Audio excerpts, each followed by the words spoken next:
Buongiorno amici di QDP News, oggi parliamo di una delle novità più rilevanti del nuovo codice, della riforma del nuovo codice della strada, ossia la sospensione breve della patente, di cui forse non si è parlato o perlomeno non è stata chiarissima qual è la sua rilevanza.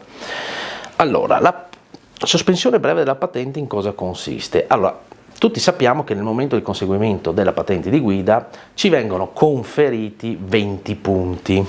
Poi nel corso del tempo, se siamo virtuosi alla guida e non commettiamo infrazioni, possiamo avere 30 punti. Questo, se ognuno non se lo ricorda, potrebbe tranquillamente andare a controllarlo sullo sportello dell'automobilista, così vede effettivamente qual è la sua situazione dei punti. Parlo dei punti della patente perché? Perché appunto la sospensione breve si basa proprio su quanti punti noi abbiamo sulla patente, ossia se abbiamo meno di 20 punti, tra i 20 punti e i 10 punti, se commettiamo alcune infrazioni saremo soggetti alla sospensione di 7 giorni della nostra patente di guida. Se addirittura abbiamo meno di 10 punti sulla patente, la sospensione sarà più lunga, sarà esattamente di 15 giorni.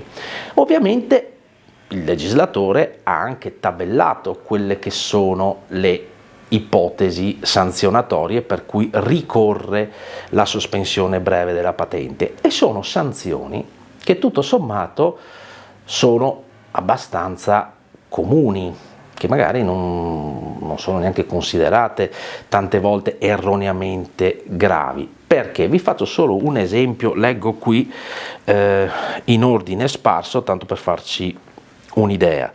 Ad esempio il mancato rispetto della precedenza, il non arrestare la marcia quando c'è un agente del traffico o un semaforo rosso, il non usare le cinture di sicurezza, fare retromarcia o inversione a U in autostrada, quindi tutte ipotesi piuttosto note. Ecco, in questi casi qua, la sospensione della patente, se siamo sotto i 20 punti o addirittura sotto i 10 punti, la patente ci viene immediatamente materialmente ritirata e ci viene comminata questa sospensione. Ovviamente, come tutte le sospensioni, è soggetta a delle deroghe che sono queste.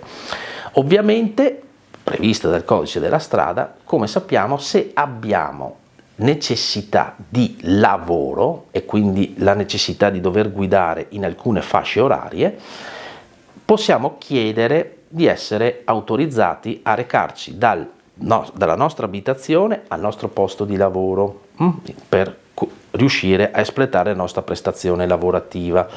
Ovviamente, però attenzione, se noi andiamo a lavorare, ma non che facciamo di lavoro i conducenti professionali o taxisti o comunque gli autotrasportatori, cioè il nostro lavoro consiste nel guidare, in quel caso non è possibile, perché sennò altrimenti verrebbe meno la funzione della norma. L'altra ipotesi per cui potremmo tranquillamente richiedere la concessione del permesso di guida pur in presenza della sospensione per determinate fasce orarie è se siamo titolari della legge 104 del 92, che è quella che prevede, ci riconosce che siamo dei soggetti che assistiamo dei parenti affetti da disabilità. Ecco, in questi due casi qui si possono richiedere le fasce orarie.